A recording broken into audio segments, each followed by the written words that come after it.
everyone. Thank you so much for being here. Good evening. First, I want to thank the McFaddin-Ward House for having me. Jeffrey, Catherine, Sarah, and the whole team here have been so welcoming, and it's such a perfect moment to look at Rauschenberg's roots. So I'm very excited to be here. My name is Kristen Clevenson, and I'm the Assistant Curator at the Robert Rauschenberg Foundation. I'm joining you here from our headquarters in New York City, where we work to support the legacy of American artist Robert Rauschenberg. We do this in a number of ways, mainly through exhibitions and research, and it's very fitting that I'm here with you today in Beaumont, as Rauschenberg was born just down the road in Port Arthur about 100 years ago. Over this past year, we've been celebrating the centennial of Rauschenberg's birth. With our kickoff last October, we've collaborated with institutions around the world, mounting 10 different dedicated exhibitions of Rauschenberg's work, including at places like the Menil Collection in Houston and the Nasher Sculpture Center in Dallas. We also provided funding for over 30 different institutions to host programming related to Rauschenberg and the Rauschenberg artworks in their permanent collections. And finally, as part of the centennial, one of many other projects, but one that I wanted to highlight, is that we published the first compilation of Rauschenberg's writings coming from our archives. So in honor of this occasion, this lecture provides an overview of the artist's work and life with special attention to Rauschenberg's mostly Texas disposition. Through this lecture, we will look at how Rauschenberg highlighted his Texas roots in numerous artworks throughout his career.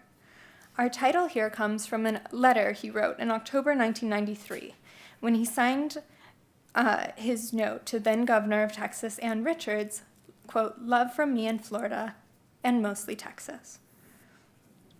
Throughout the lecture, I will highlight materials from the Rauschenberg archives, including childhood snapshots, Rauschenberg's photographic source material, images of Rauschenberg at work in his studio, and writings from the artist. And through this material, we can explore and identify references to Rauschenberg's childhood in Texas and his later visits to the state, really throughout his career. So Rauschenberg while he's often been contextualized as a New York artist, he spent much of his life living and working around the Gulf Coast. He was born in Port Arthur on October 22nd, 1925, and his birth name was Milton Ernest Rauschenberg. Here are a few snapshots of him in Port Arthur with his family. His father, Ernest Rauschenberg, was an employee of the Gulf State Utilities, a local light and power company. And his mother, Dora, was an expert seamstress in the community and a devoted member of the Church of Christ. His younger sister, who was about 10 years younger than him, was named Janet. And at age 13, Rauschenberg even thought about being a preacher. But he decided against it when he realized that his church mainly frowned upon dancing, which was one of his passions. And you'll see more references to that coming up. So Rauschenberg attended public school in Port Arthur and graduated from Thomas Jefferson High School, where he was active in school theater as a costume and set designer. We'll see this carry into his career as well. In 1943, he entered the University of Texas at Austin to study pharmacology. This was really at his parents' recommendation, and he dropped out due to the difficulty of the coursework. At that point, he didn't realize he was dyslexic, and so as we look at his writings in this presentation, you'll see lots of crossing out and kind of creative spellings that really stem from that. He was drafted into the U.S. Navy in February of 1944, and while he was in the Navy, he drew portraits of his fellow GIs to send home. He even made this oil painting of Robert Hubler, a fellow Navy service member, which you see here.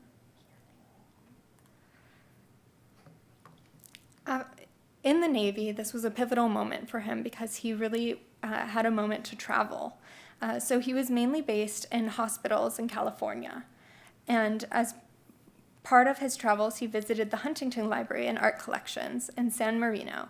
And this was his first visit to an art museum, where he discovered original oil paintings. Even though he enjoyed drawing, he now realized what it would be like to become an artist. So when asked in 1987 if he wanted to be an artist as a child, Rauschenberg said, quote, "No, there was no such thing in Port Arthur, Texas, as thinking you were an artist." there was no possibility. My greatest discovery was that some of the magazine illustrations weren't photographs. That was a breakthrough.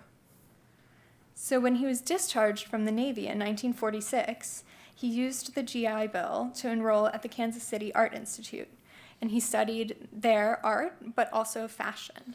And so this is one of his early fashion designs from his time there. At that moment, he also changed his name from Milton to Bob and then Robert, after considering some of the most common names he could think of. He saved money, and he enrolled in the Académie Julienne in 1948 in Paris, believing that he needed to go to Paris to receive a formal art education in his new pursuit of becoming an artist. There he meets the artist Susan Weil, and the two of them find that this traditional sort of Parisian education of portraiture is not quite their style. So when they come back to New York, shortly after, they go down to Black Mountain College. There, they found just outside of Asheville, North Carolina, a more experimental school where they could embrace abstraction. And this is where he starts to develop his more recognizable, mature work. For instance, here's a black painting where you see him start to incorporate collage, in this case, a newspaper from the Asheville Citizen, the local paper near the school. He also explores his love of photography, and we'll see photography is a big part of his career. Here's a photograph he took in one of the spaces of Black Mountain. And he continues his love of costume. Here he's making a Mardi Gras costume in the form of a unicorn. While he's studying at Black Mountain, he's also traveling between North Carolina and New York City. In New York City, he enrolls in the Art Students League and meets artist Cy Twombly. And he also makes work with Susan Weil, who becomes his wife, and they have a son together. Though they do divorce, they remain long friends throughout the course of their life and collaborators. In 1951, Rauschenberg has his first gallery show in New York City at the Betty Parsons Gallery. And here you're seeing him exhibit works, also predominantly monochrome, abstract, with collage elements, and many had religious associations in their titles. So the piece on the far right is titled Mother of God.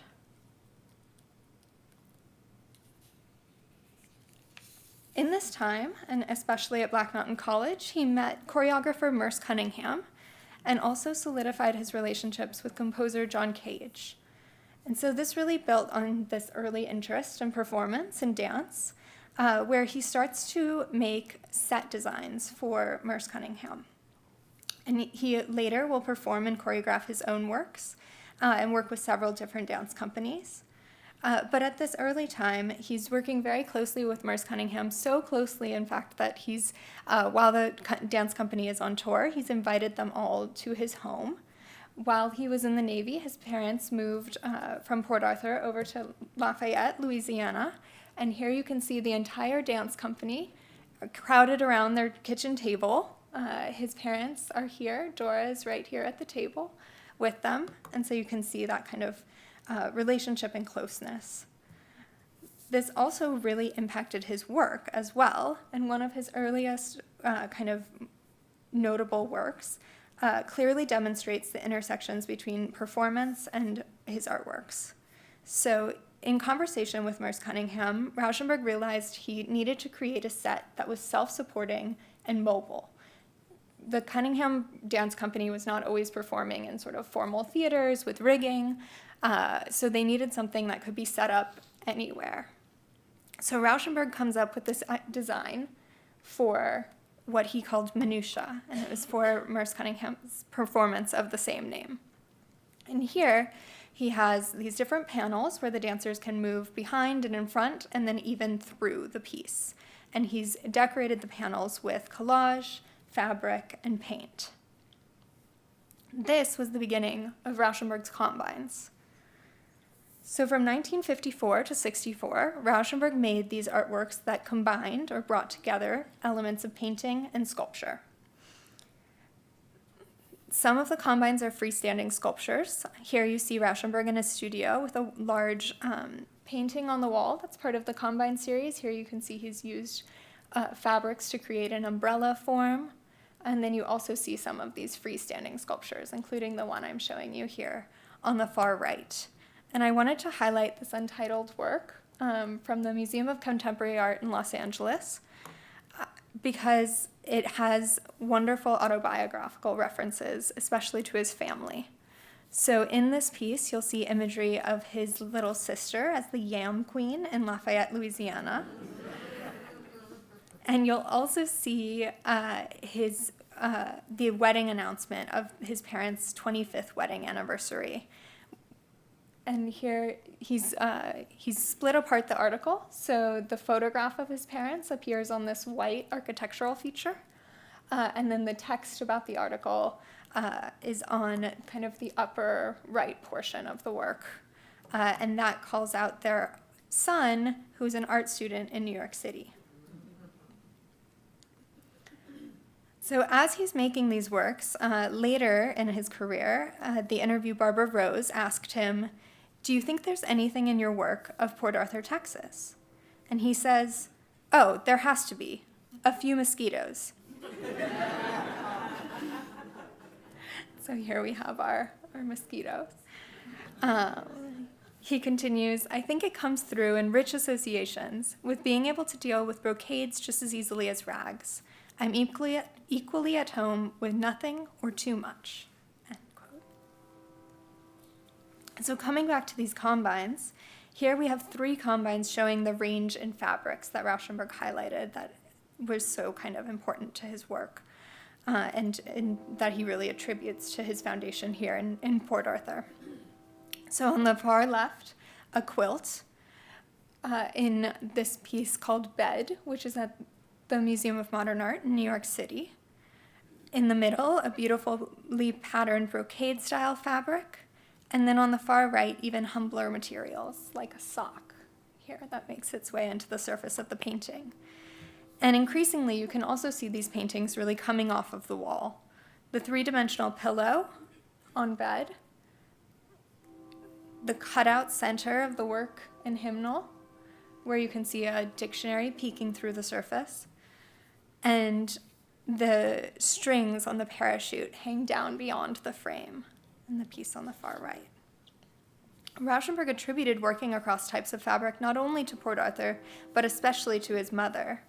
In 1988, he said he was used to, quote, "not wasting anything, like my mother in that sense. I was embarrassed all through school by the fact that she made all my shirts. I appreciated the fact she did it, but she did it with the remnants, the smallest pieces of fabric." And so I think that collage instinct, the reuse of things, comes from my mother. While Rauschenberg was embarking on these combines, he also started making silkscreen paintings. And so he visited pop artist Andy Warhol, who had just ordered his first batch of silkscreens of different photographs, and realized that the way he was collaging imagery and materials could be duplicated through the silkscreen technique. So he started to pull images from different mass media sources, things like newspapers and magazines. And here you can see the source of where he gets his mosquitoes, his few mosquitoes. This is a Newsweek article, and he sent this image out to be made into silkscreens, and then silkscreened these little mosquitoes throughout this much larger piece. This is a 32-foot long mural that he made, which is now in the collection of the Guggenheim and the Guggenheim Museum Bilbao.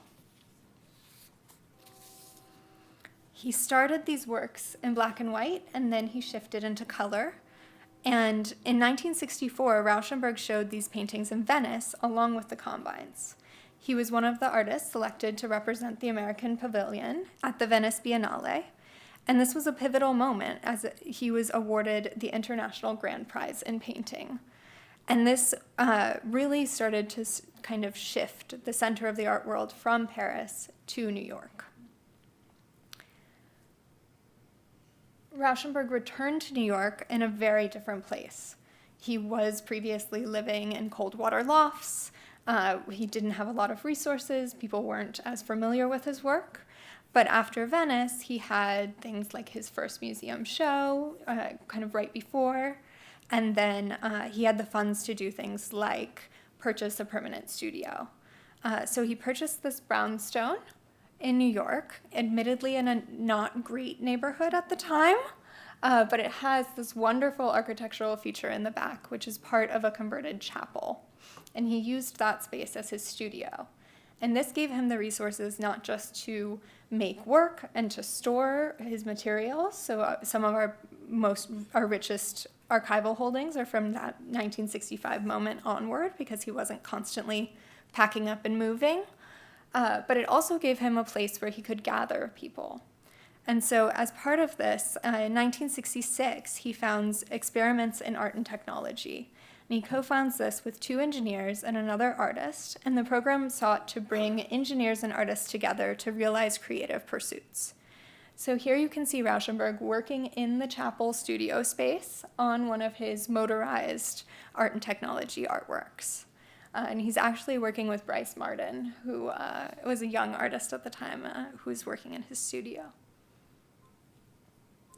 In addition to collaborating on larger projects like Experiments in Art and Technology, he also sought collaboration through print studios. He worked with numerous different print studios over the course of his career, and he continued to experiment. He won an award for one of his earliest prints, where the stone broke, but he continued printing anyway, titled that Accident in 1963. And then continued to kind of push the medium further. So here, this is a print called Autobiography from 1968, and this was one of the first art prints made on a billboard press, so you can see the large scale. And to sum up his autobiography, he includes images like an X-ray of his own body, taken in 6 parts, overlaid under his star chart, a photograph of him in the first performance he choreographed. And then here at the center, anchoring the composition, we have a family photograph of him from Port Arthur with his mother and father.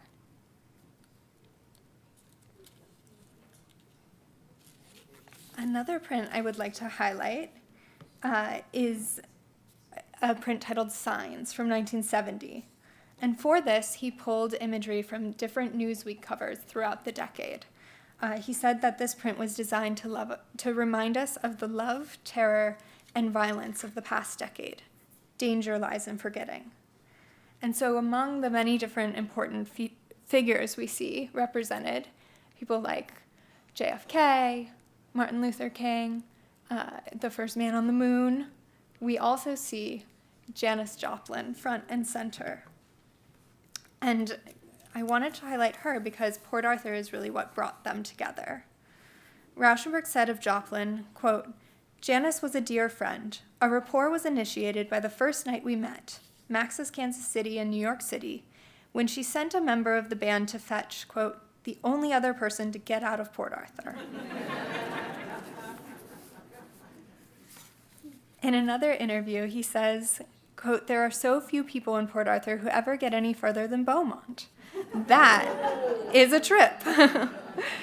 "The only other person I know who got out of Port Arthur was Janis Joplin. I knew her and she was great." And so this sort of affection that he has for her is so strong that when he moves to a new studio and starts building out a print workshop, he names his lithography press Little Janis after her. In addition to prints, Rauschenberg also created posters to support causes that were particularly important to him.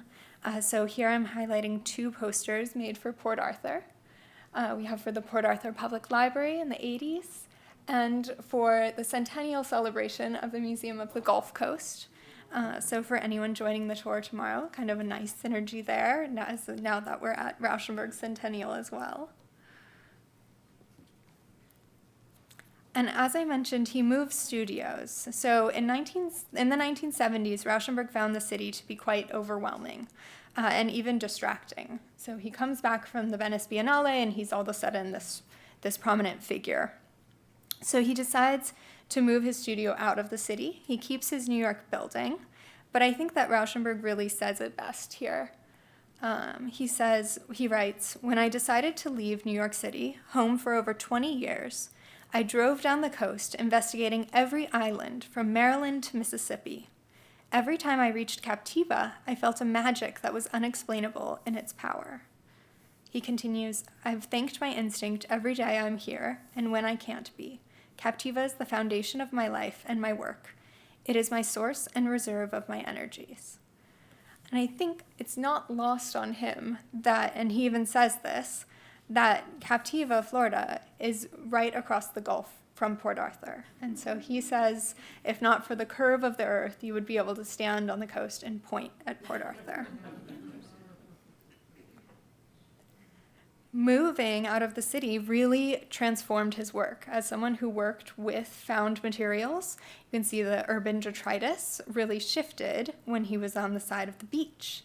So instead of things like crushed cans and discarded kind of nails and construction materials, he started to use things like weathered rope, rocks, driftwood, and even before Amazon, cardboard, which is a material that you could find anywhere. So these two series, where he's using all materials from Captiva and making the works in Captiva, evoke these other farther away places like Venice and like Egypt. And Rauschenberg was an artist who worked in series, and so throughout you'll see different titles with the series in parentheses, and we'll kind of explore different series that have developed with his different techniques.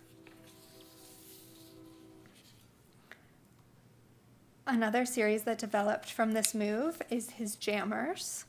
He really started to embrace fabric, and even unstretched fabric, not just as a collage element, but also as the support of the paintings. And here the title Jammers plays off a couple different associations, including wind jamming. So here you can see him windsurfing on the beach, or preparing to. In 1975, Rauschenberg returned to some of this combined sensibility through these three-dimensional artworks in a series he called Spreads, because he said they could spread across a huge, kind of like a large land mass. Some of the materials remain consistent. So in the piece on the right, you see him coming again and using a quilt as part of the surface of his painting. This is a name quilt. Other materials show this new Captiva sensibility, like the wooden oar. And there are two spreads I'd like to highlight in particular. So Rodeo Palace spread was commissioned by the Fort Worth Art Museum for an exhibition celebrating the American Bicentennial in 1976. This exhibition was called The Great American Rodeo, and it exhibited work by different contemporary artists, all of whom were either born in or had lived in Texas. And Rauschenberg, at the beginning, wasn't sure that he was going to contribute.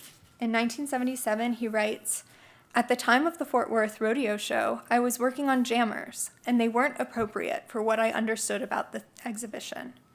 I had gone out on the beach to write a note to the museum explaining that the way that I was working would not allow me to be part of the show, when the title, Rodeo Palace, and part of the image occurred to me.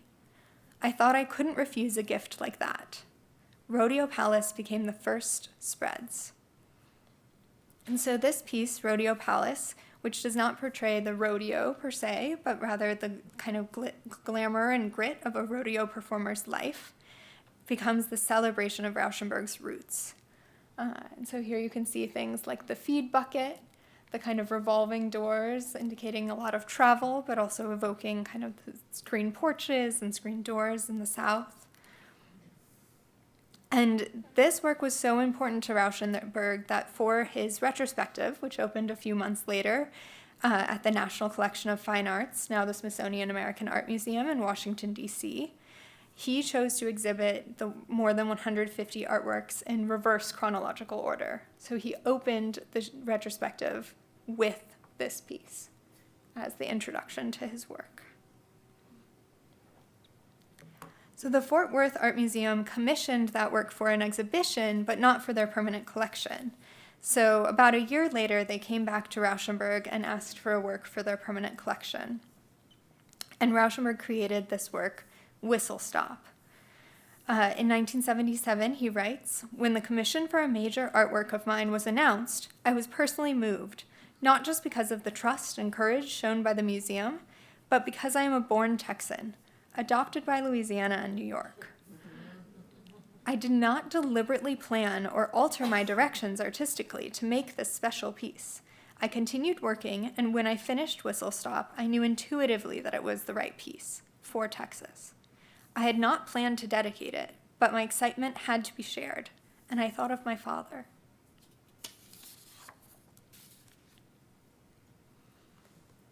Texas continued to be this point of inspiration as Rauschenberg continued to grow and experiment with different materials. So in 1985, Rauschenberg was in town for events related to an exhibition of work from 4 of his different series, which was mounted in honor of 150 years of Texas's statehood. And at this time, he noticed that an oil surplus, what the media referred to as an oil glut, was impacting the local industry. The price of gas had fallen, and many local local businesses had closed, gas stations had closed, and people were unemployed. And so, inspired by the kind of detritus and metal that he saw around the city, he came back to Captiva and started to create a series called Gluts. And these assembled metal sculptures are made of discarded metal that he collected from scrapyards. So on the far left, you see a piece that he used from a gas station. The S peeking up at the top is shaped like a $sign, and the original sign would have read savings.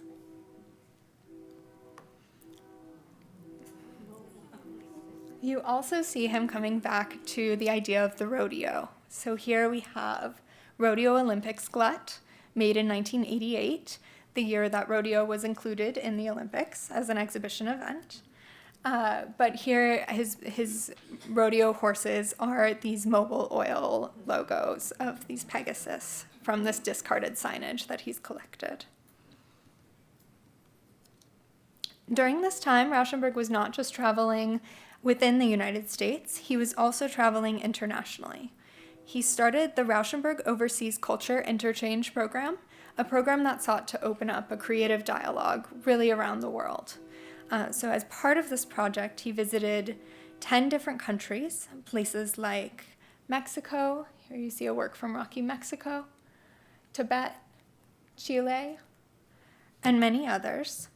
And he visited, collected materials, took photographs, created works inspired by those places, and then mounted exhibitions of his work in the effort to strike up a dialogue with artists practicing there. And this experience really affected his work as well. So, as you see here in his Rocky Chile piece, this piece has a copper metal support. And he, while he was in Chile, visited a copper foundry, and he realized how important copper was both to art practices and cultural practices in Chile. And so that inspired him to start creating paintings on metal supports. And so here we see him returning to his silkscreen technique, now with his own photographs, and also using acrylic and tarnishing agents on metal. And for those who join the tour tomorrow, I'm hopeful that we'll get a chance to see this piece in person at the Museum of the Gulf Coast. Rauschenberg donated the piece to Port Arthur in honor of Ann Richards. At the time, in 1991, in February, he returned to his hometown of Port Arthur, where he was recognized by the state of Texas and Richards for his contribution to 20th century art. That day was locally designated as Robert Rauschenberg Day by the mayor, and he donated this piece on the right, Can House, from the Nightshade series, to the Port Arthur Historical Society in honor of Richards. Rauschenberg's relationship with Richards continued. Oh, and here you can see him with Richards, but also with his sister and his mother in Port Arthur at that time. His relationship with Richards continues in 1993. He leveraged this relationship to support artists he believed in. So we talked about his collaborations with Merce Cunningham, but he also worked closely with choreographer Trisha Brown. And here he's writing to Ann Richards, likely in support of Trisha Brown for a National Medal of the Arts. And he says, he's advocating for funding, and he says, "We won't be wrong," showing his trust and conviction in his collaborator and this choreographer. This is also where he signs "Love from Me in Florida and Mostly Texas," which gives us the title of my lecture today. So while he was traveling around Texas in February 1991 for Port Arthur's celebration of him, we see Rauschenberg taking many photographs. And so here are some examples. And he used these photographic images in his metal paintings. And here we can see kind of like everyday examples. So he wasn't necessarily trying to capture landmarks. Instead, he was really interested in things like hanging laundry or this air and water fill station over here. And then he incorporates these photographs into his paintings. So here we see a painting where he's using two images from Texas, one of which I'll highlight. This in and out driveway sign has a street indicator for Lafayette Street, which was particularly important to him. As we've kind of dove into his biography, we can catch these little references. So his family had moved to Lafayette, Louisiana, but also his New York studio was on Lafayette Street. And so here he's come back to Port Arthur area and found another Lafayette Street. So these are where you see these two photographs in the painting. And he's layering these with imagery taken all around the world, including, we'll see another recognizable symbol here, the Mobil gas logo, in this place, installed as actual signage rather than discarded. Here are two other examples where you see images from Texas, and even the same image, but in a different context. And I think this is really interesting to look at because Rauschenberg does not highlight that these photographs were taken in Texas. If you look at the titles or the series names, there's really no indication, and so we only know this by going into our archives and looking at where the photographs were taken and kind of deciphering and decoding the imagery. However, there are examples where he specifically calls out a connection to Texas. So in this piece, called Texas Temple, we see imagery that kind of evokes an iconography of Texas. The Lone Star, kind of prominently featured here, along with a group of cattle, perhaps a reference to kind of the agricultural and ranching nature. But if we dive into these, and to say this is a painting on paper using the same techniques he was using on metal. But if we dive into the photographs, none of them were taken in Texas. We have photographs from all around the world, but not Texas. So I think this gives a really interesting insight into how Rauschenberg was using his images. He was visiting Texas and certainly being influenced by these trips, but he wasn't necessarily creating a diary of his travels. He was kind of working from these different associations. Another example is his poster for the Texas Festival at the Kennedy Center from 1991. And here he uses an oil rig, but not one from Texas. This one was from Malaysia. And then he has this beautiful rose in the foreground, which we know for him is a symbol of Texas because the same year he makes a painting for his mother titled Texas Rose. And she was born in Texas, and here we see the same kind of golden rose, and unfortunately a not great reproduction, but that he's then come back to for his poster.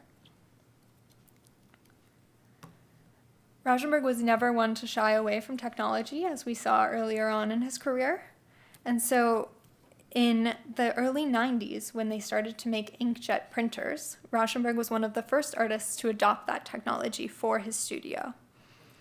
We've seen him using a lot of black and white photographs, but he was also taking color photographs. And so he started to digitize his 35mm slides of those color photographs, and then later used born digital photographs, and he printed them on the inkjet printer. He then used water and transferred the imagery from the photo onto the surface of an artwork. That allowed him to make these collages with his imagery. So here we have rodeo once again, and once again autobiographical references coming to the surface in this new technique. So Rauschenberg has a lot of fun with his titles. So here he's called this painting Rodeo Hospitality. And so you have references to the rodeo and horseback riders, and then of course references to hospitality, like a restaurant, a hotel or motel, and even the welcome signs on the trailer here. And something I wanted to highlight is that beyond the title and the imagery, Rauschenberg rarely tells us what to think or what to notice in his paintings. In 1986, he said, quote, "In the first place, I don't like explaining the whys of what I do, because I think that robs the unique experiences and eliminates or makes it difficult for somebody to have an independent reaction." In 1999, he said, "You have to make room for other people to express their life, so I never explain my work." With this, Rauschenberg's really inviting us to bring our own interpretations to his work. And as you've seen me do throughout this presentation, I'm interpreting imagery in a lot of different ways. And he's really encouraging that kind of approach from everyone. So join me as we layer some mostly Texas onto this painting, along with his autobiography.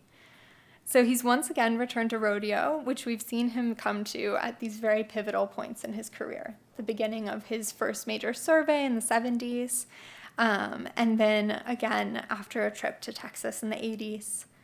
Now, if we zoom in on the rider carrying a flag, we see the United States flag, but also the flag of Florida, which was where he was currently based.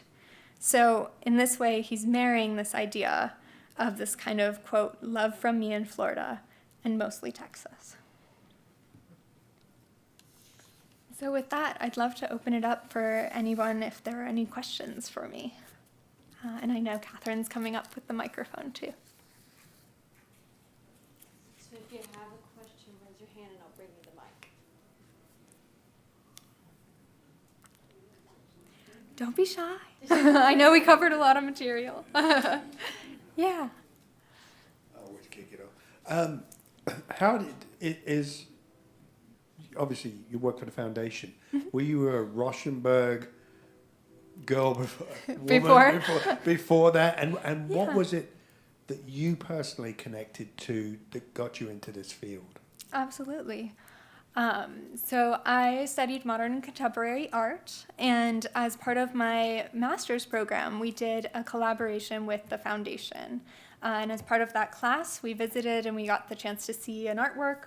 We looked at it with a conservator to look at the materials. We went into the archives and researched that artwork. And through that process, I met a lot of the people at the foundation. So when they posted a job, I knew I was, I really wanted it. And so I got lucky. I've been there since. And I think for me, Rauschenberg is sort of like an art historian's playground because he has that openness in the work. He doesn't explain it. He lets you come with your own associations.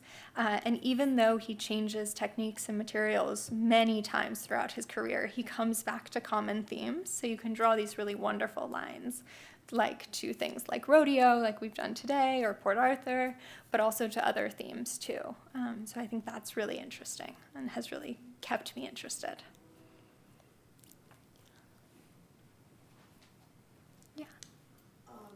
Oh, I think she'll bring you the mic. My voice doesn't carry. Thank you.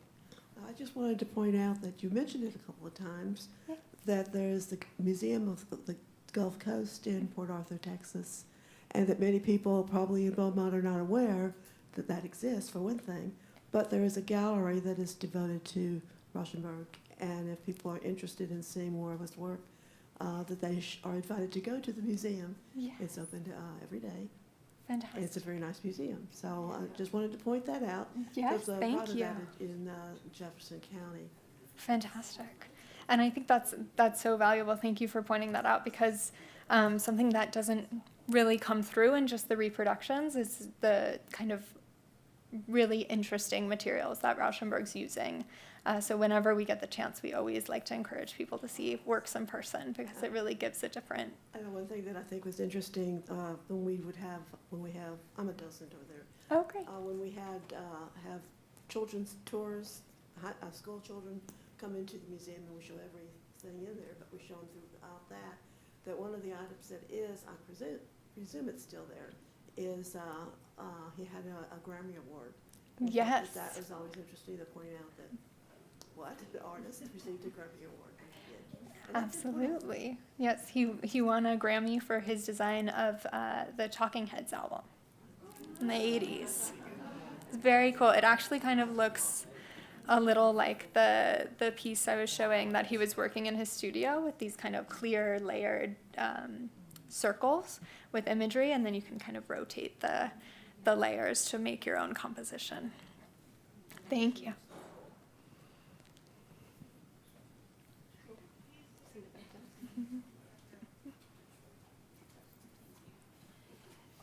How many works did he create over his lifetime? And are you aware of how many sort of still exist and are floating out there?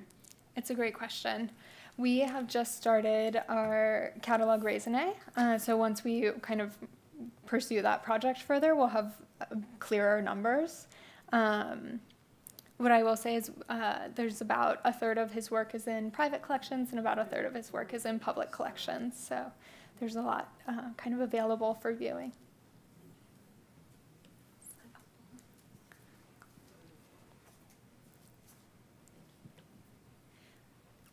And anytime I do some research of any artist, I always like to find cool facts.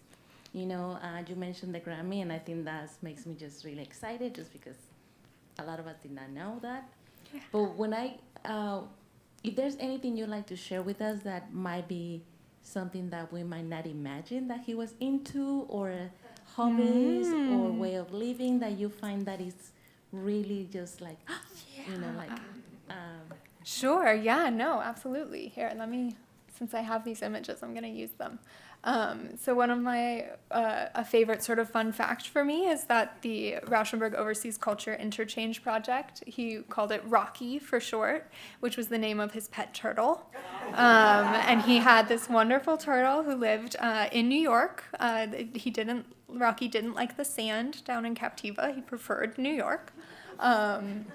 Who came to Rauschenberg through a performance. He had done the lighting design, and for the lighting design, he had attached flashlights to turtles' backs, and they crawled around the stage and lit the performance, and he adopted one from that process.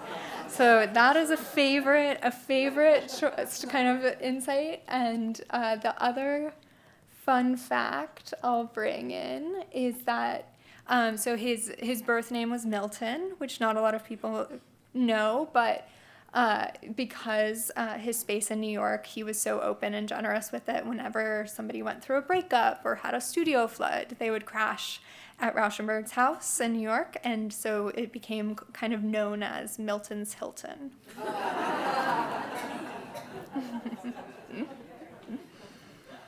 Thank you. Thank you. So for the as question. we've alluded to a couple of times tonight, we do have a tour set up at the Museum of the Gulf Coast tomorrow at 10. If you would like to join us, you can sign up on our website, and if you need any help, you can ask any of the employees from McFaddin that are here tonight, and we will help you with that. And at There this, is, I just want to, there is a limit to the number of seats Oh, yeah. that we have. So We have if about you are 14 interested, spaces I left. certainly encourage you to do that as soon as possible. We are limited to 30 spots, and I believe 15 of them have already been taken. there we go. So please give Kristen Clevenson a warm thank you. Thank you. Thank you.